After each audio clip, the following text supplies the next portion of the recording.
Hello my dear friends, welcome to law and finance with Chhavi. और आज का हमारा टॉपिक है person resident in India under foreign exchange management act. This is a very important topic for CS executive, finance student and professionals dealing with foreign exchange law. तो start करते हैं। So first question आता है कि who is a person resident in India under FEMA.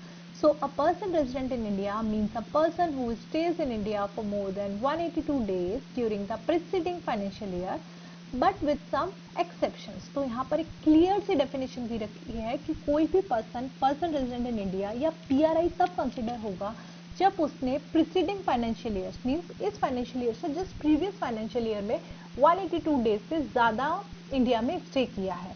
यहाँ 182 days से ज्यादा का मतलब ये है कि उसने 183 डेज एटलीस्ट 183 डेज इंडिया में स्टे किया हो, जब भी वो person resident in India consider होगा। बट इसके साथ साथ यहाँ पे कुछ एक्सेप्शंस भी हैं जिसे हम आगे जाके समझेंगे।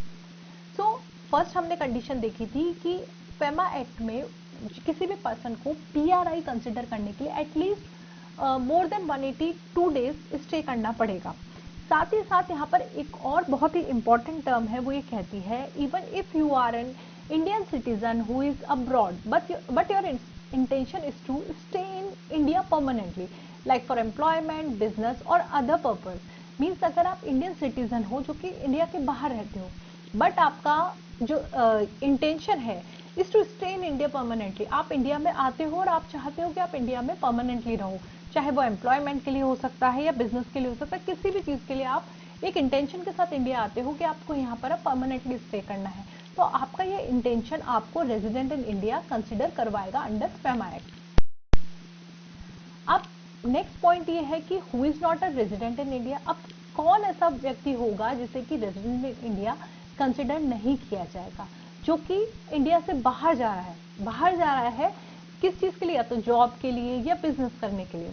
Any purpose that shows your intention to stay abroad for a uncertain period. Means आप इंडिया के बाहर जा रहे हो और आप इस इंटेंशन से बाहर जा रहे हो कि आप एक अनसर्टेन पीरियड तक अब्रॉड में स्टे करोगे। मीन्स यहाँ पे आपका क्लियर इंटेंशन है कि आपको इंडिया के बाहर ही सेटल होना है। तो ये जो इंटेंशन है आपके रेजिडेंशियल स्टेटस को not a resident in India consider करवाएगा। इसके अलावा एक और पॉइंट बनता है यहाँ पे short visit. If you come to India only for a short visit and your intention is to stay abroad permanently, means आप इंडिया आते हो, घूमने के लिए आते हो या कोई शॉर्ट प्रोजेक्ट के लिए आते हो या फैमिली से मिलने आते हो, भले ही आपने 182 डेज से ज्यादा स्टे किया, बट आपका इंटेंशन यहाँ पे रहना नहीं है। आप इस इंटेंशन से इंडिया में नहीं आए हो कि आप परमानेंटली स्टे करोगे, आप एक टाइम के बाद इंडिया से वापस चले जाओगे, तो यहाँ पर क्या होगा, आपका status not a resident in India consider होगा। अब यहाँ पर दो इंपॉर्टेंट लॉज आते हैं, इनकम टैक्स एक्ट और फॉरेन एक्सचेंज मैनेजमेंट एक्ट। तो ये दोनों ही यहाँ पे रेजिडेंशियल स्टेटस यहाँ पे क्या होता है, लाइबिलिटीज डिसाइड करने के लिए बहुत इंपॉर्टेंट रोल प्ले करता है।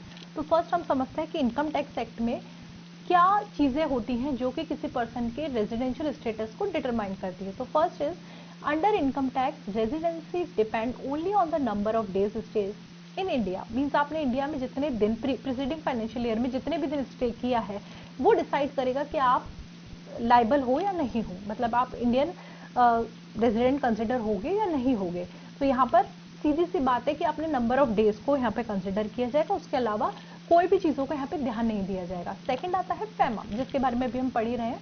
तो फॉरेन एक्सचेंज मैनेजमेंट एक्ट कहता है कि रेजिडेंसी डिपेंड ऑन डेज, यानी मीन्स एटलीस्ट आपको मोर देन 182 डेज आपको यहाँ स्टे करना पड़ेगा। बट साथ ही साथ बहुत इंपॉर्टेंट टर्म आती है इंटेंशन। मीन्स आपका पर्पज ऑफ स्टे, मीन्स आप यहाँ लॉन्ग टर्म के लिए रहने आ रहे हो या फिर आप शॉर्ट विजिट के लिए आ रहे हो, ये इंटेंशन आपको डिटरमाइन करवाएगा कि आप रेजिडेंट इन इंडिया हो या नहीं हो।